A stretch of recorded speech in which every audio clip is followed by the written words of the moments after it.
Welcome to improvise learning point. जैसा कि आप सभी देख रहे हैं, आज का टॉपिक है आयन क्या है, धनायन और ऋणायन क्या होते हैं, किसी परमाणु का आवेश कैसे पता करें। इसलिए ये जो आज का हमारा वीडियो है ये क्लास 9th और 10th दोनों ही क्लास के स्टूडेंट के लिए बहुत ही ज़्यादा इम्पोर्टेंट हो जाता है। तो चलिए स्टार्ट करते हैं और समझने की कोशिश करते हैं।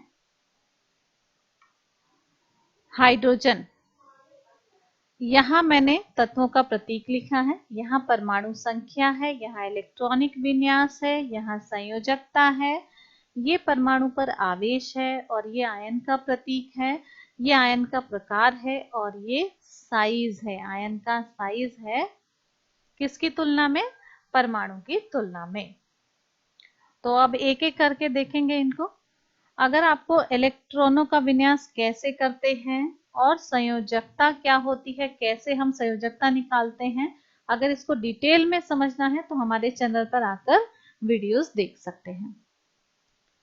स्टार्ट करते हैं। हाइड्रोजन, इसकी परमाणु संख्या है 1, इलेक्ट्रॉनिक विन्यास है 1, संयोजकता हो जाएगी 1 और परमाणु पर आवेश हो जाएगा 1 प्लस और 1 माइनस भी। दोनों प्रकार के आवेश होते हैं हाइड्रोजन के ऊपर। अगर प्लस का आवेश जब हम लिखेंगे हाइड्रोजन के ऊपर तो कुछ इस तरीके से लिखेंगे और इस आयन को हम कहेंगे कि ये धनायन है। इसके ऊपर जब प्लस का साइन होगा तो हम क्या कहेंगे कि ये धनायन है। और धनायन का जो साइज होता है वो हमेशा छोटा होता है। ये छो का मतलब है छोटा, तो छोटा होता है किसकी तुलना में? परमाणु की तुलना में। अगर ये जो घटा वाला है, अगर हम ये आवेश लगाते हैं हाइड्रोजन के ऊपर तो इसका मतलब है कि ये जो आयन है ये कैसा आयन है? ये ऋण आयन है और इसका जो साइज होगा वो हमेशा बड़ा होगा किससे? परमाणु की तुलना में। परमाणु मतलब इसकी तुलना में। इसको और अच्छे से समझते हैं।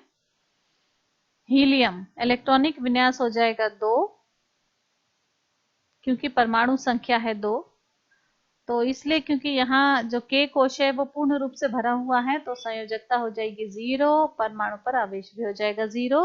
लिथियम देखते हैं, अब इसकी परमाणु संख्या है 3, इलेक्ट्रॉनिक विन्यास है 2 1, तो इसकी संयोजकता हो जाएगी 1 और इसको हम लिखेंगे 1 प्लस।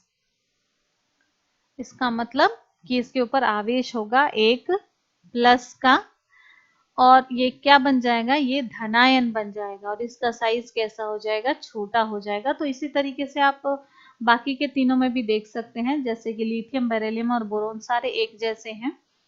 अब इनके बाहरी कोश में जो इलेक्ट्रॉनों की संख्या है वो है 1 2 3। तो अगर बाहरी कोश में इलेक्ट्रॉनों की संख्या हो जाएगी 1 2 3 और आप ऐड कर लीजिए यहाँ पे 4, तो इस केस में क्या हो जाएगा कि जो संयोजकता होगी वो भी वही होगी, 1 2 3 और 4। अगर आवेश की बात करें तो आवेश भी वही होंगे, 1 2 3 और 4 प्लस। लेकिन 4 वाले में आपको ध्यान रखना है कि 4 वाले में जो आवेश होगा वो दोनों प्रकार का होगा, धनात्मक और ऋणात्मक दोनों ही आवेश होगा 4 वाले केस में। इसको हम अगली स्लाइड से देखेंगे, जहां कार्बन के जो बाहरी कोश है उसके अंदर 4 इलेक्ट्रॉन है, तो वहां आपको ये अच्छे से समझ आएगा। अब देखते हैं ये फॉर्मूला। यहाँ है लिथियम, लिथियम के ऊपर हमें पता है चार्ज कितना होता है? 1 प्लस, और हाइड्रोजन के ऊपर होता है प्लस भी और माइनस भी, लेकिन हमने यहाँ माइनस लिया क्यों? क्योंकि हमारे पास यहाँ पे प्लस का पहले से ही है, इसलिए हमने यहाँ माइनस लिया। क्रॉस मल्टीप्लाई करेंगे तो आ जाएगा आपका LiH। जब भी आप कोई भी फॉर्मूला बनाए, कोई भी सूत्र बनाए, तो आपको ये ध्यान रखना है कि पहले वाले के ऊपर प्लस का होगा और दूसरे वाले के ऊपर माइनस का आवेश होगा। इस बात का आपको ध्यान रखना है। पहले वाला प्लस का आवेश होगा, दूसरे वाला माइनस होगा। एक प्लस होगा, दूसरा माइनस होगा, तभी कोई सूत्र बनेगा। इस चीज का आपको ध्यान रखना है। अब अगर साइज की बात करें कि साइज कैसे छोटा और बड़ा होता है धनायन और ऋणायन के केस में, तो यहाँ हम लिथियम परमाणु का जो साइज है वो देखते हैं। अब लिथियम परमाणु के पास कितने इलेक्ट्रॉन है? 3 इलेक्ट्रॉन है। 2 हो गए K शेल में, और एक हो गया एल शेल में। लेकिन जब हम लिथियम आयन की बात करते हैं, ये है हमारा लिथियम आयन का प्रतीक Li+। तो इस प्लस का मतलब होता है कि इलेक्ट्रॉन को लूज कर देना, इलेक्ट्रॉन का त्याग कर देना, इलेक्ट्रॉन को लूज कर देना, किसी और को दे देना। तो जब ये जो लिथियम है इस इलेक्ट्रॉन को किसी और को दे देगा, तब क्या हो जाएगा, लिथियम आयन बन जाएगा, क्योंकि इसने दे दिया। कितना इलेक्ट्रॉन दिया, एक इलेक्ट्रॉन दिया, इसीलिए यहाँ पे सिर्फ प्लस का साइन है। अगर 2 इलेक्ट्रॉन देता तो हम 2+ लिखते, अगर 3 इलेक्ट्रॉन देता तो हम 3+ लिखते। तो इस तरीके से आप समझ सकते हैं कि जब ये इलेक्ट्रॉन किसी को दे दिया गया तो ये बाहरी कोश खत्म हो गया, क्योंकि इलेक्ट्रॉन ही नहीं रहा तो ये बाहरी कोश भी नहीं रहेगा और साइज हो जाएगा ऐसा। तो इसीलिए जब भी धनायन बनेगा तो उसका साइज छोटा हो जाएगा और ऋणायन बनेगा तो बड़ा हो जाएगा, जो कि हम अगले स्लाइड से समझते हैं। कार्बन, अब कार्बन का इलेक्ट्रॉनिक विन्यास हो जाएगा 2-4, संयोजकता हो जाएगी 4। तो 4 के केस में दोनों ही प्रकार के आवेश होंगे, कभी ये धनायन बनाएगा तो कभी ये ऋणायन बनाएगा। तो धनायन और ऋणायन आप समझ गए होंगे कि जब भी एक परमाणु अपने इलेक्ट्रॉन को छोड़ देता है, किसी और को दे देता है, तब वो क्या बनाता है, धनायन, और जब किसी से ले लेता है तब बनाता है ऋणायन। धनायन का साइज छोटा होता है, हम समझ चुके हैं। ऋणायन का साइज जो होता है वो बड़ा होता है, किससे, परमाणु की तुलना में। अब इसको हम समझने की कोशिश करते हैं अपने अगले तत्व से, जो कि है नाइट्रोजन। परमाणु संख्या है 7, इलेक्ट्रॉनों का जो विन्यास करेंगे तो आ जाएगा 2 और 5। अब अगर हम देखें तो 2 इलेक्ट्रॉन है हमारे अंदर वाले कोश में और 5 इलेक्ट्रॉन है हमारे बाहर वाले कोश में। अब क्या होता है, जब ये 3 इलेक्ट्रॉन ले लेता है, जब ये 3 इलेक्ट्रॉन लेता है तब कुछ इस तरीके से हो जाता है जो आप यहाँ देख रहे हैं।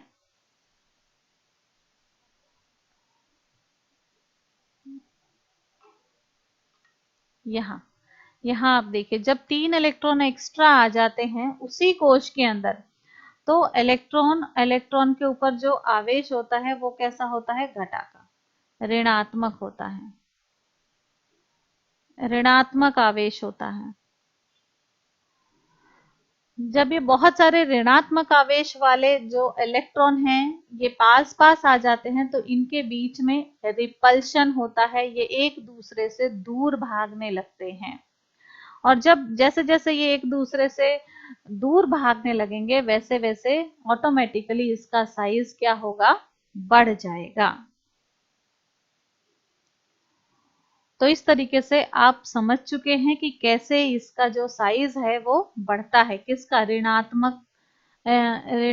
ऋणात्मक आयन का, और कह सकते हैं कि ऋण आयन का। ऋण आयन का मतलब इलेक्ट्रॉन को लेना, किसी दूसरे से लेना। अब यहाँ पे नाइट्रोजन ने 3 इलेक्ट्रॉन ले लिए, ऑक्सीजन ने 2 इलेक्ट्रॉन ले लिए और फ्लोरीन ने 1 इलेक्ट्रॉन ले लिया। तो जितने इलेक्ट्रॉन इन्होंने लिए वही इनकी संयोजकता हो गई, वही इनकी संयोजकता हो गई। लेकिन इन्होंने इतने ही इलेक्ट्रॉन क्यों लिए, इतने इलेक्ट्रॉन इसलिए लिए क्योंकि इनको इनके बाहरी कोश में कुल मिला के 8 बनने हैं, कुल मिला के 8 बनने हैं, इसीलिए इन्होंने इतने इलेक्ट्रॉन्स लिए। अब इन्होंने इतने इलेक्ट्रॉन्स लिए हैं तो इसलिए हो जाएगा जो इनका आवेश हो जाएगा वो हो जाएगा ऋणात्मक 3, ऋणात्मक 2, ऋणात्मक 1। यहाँ पे ऋणात्मक 4 है तो इसके कहने का मतलब है कि इस कंडीशन में कार्बन ने 4 इलेक्ट्रॉन लिए हैं किसी से। तो आपको ऋणात्मक और धनात्मक आवेश के बारे में पता चला कि कैसे होते हैं ऋणात्मक और धनात्मक आवेश। जब ऋणात्मक आवेश होता है तो ऋणायन बनता है, जब धनात्मक आवेश होता है तो धनायन बनता है। अब अगर हम बात करें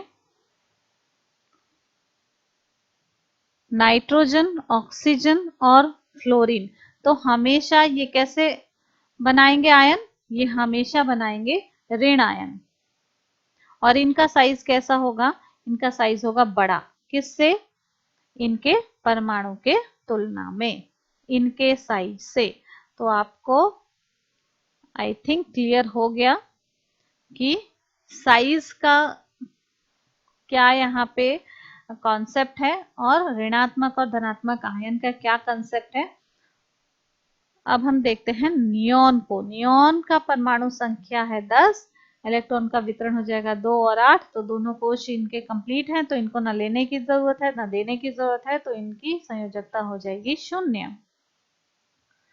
अगर हम कार्बन डाइऑक्साइड का फॉर्मूला बनाने की बात करें तो सबसे पहले हमें आवेश याद होना होगा, आवेश याद करना होगा।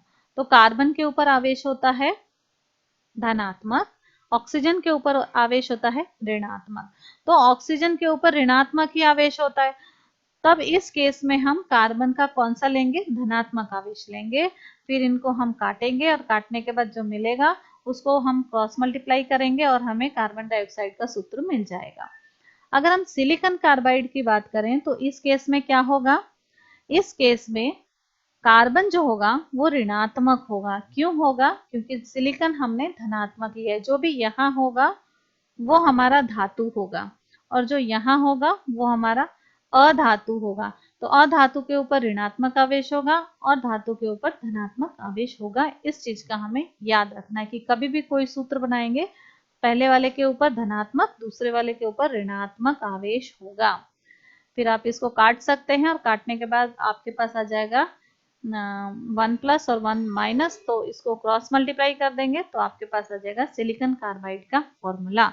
तो आई होप आपको समझ में आ गया और आप बहुत ही आसानी से किसी भी प्रकार का प्रश्न कर सकते हैं। आपके क्वेश्चन पेपर में अगर मान लो या तो परमाणु संख्या दे दी जाती है या तत्व का प्रतीक दे दिया जाता है और बोला जाता है कि आप इसका इलेक्ट्रॉनिक विन्यास निकालें, संयोजकता बताएं, परमाणु पर कितना आवेश है ये बताएं, आयन का प्रतीक लिखकर बताएं, ये ऋणायन या धनायन किस प्रकार का आयन है ये बताएं और इसका साइज बताएं परमाणु की तुलना में।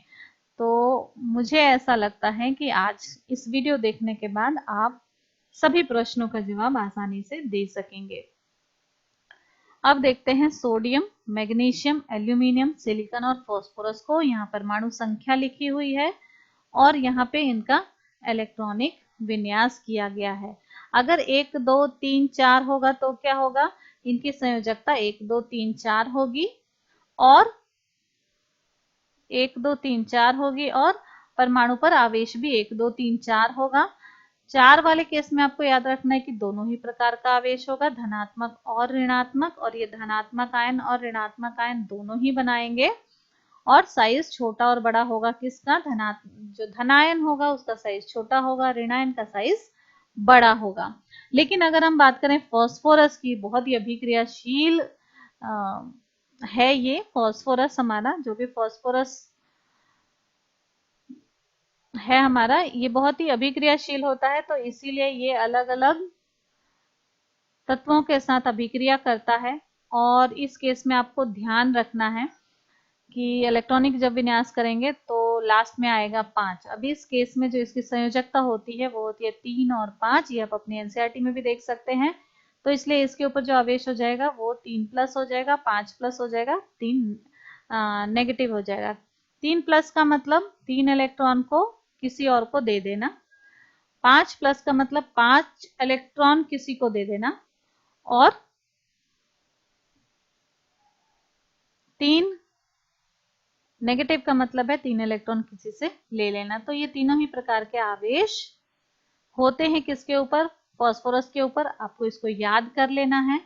तो इस प्रकार का आयन बनता है, मतलब कि धनात्मक भी बनता है और ऋणात्मक आयन भी बनता है। किस केस में, फास्फोरस के केस में।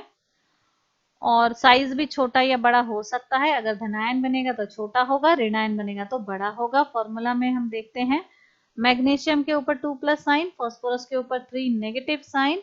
और अगर फॉर्मूला बनाएंगे तो मैग्नीशियम फॉस्फाइड का फॉर्मूला कुछ इस प्रकार होगा, पहला पॉजिटिव होगा, पहला धनात्मक होगा, दूसरा ऋणात्मक होगा, ये आपको ध्यान रखना है। लेकिन फॉर्मूला बनाने में प्लस और माइनस का कुछ भी आपको नहीं लिखना है।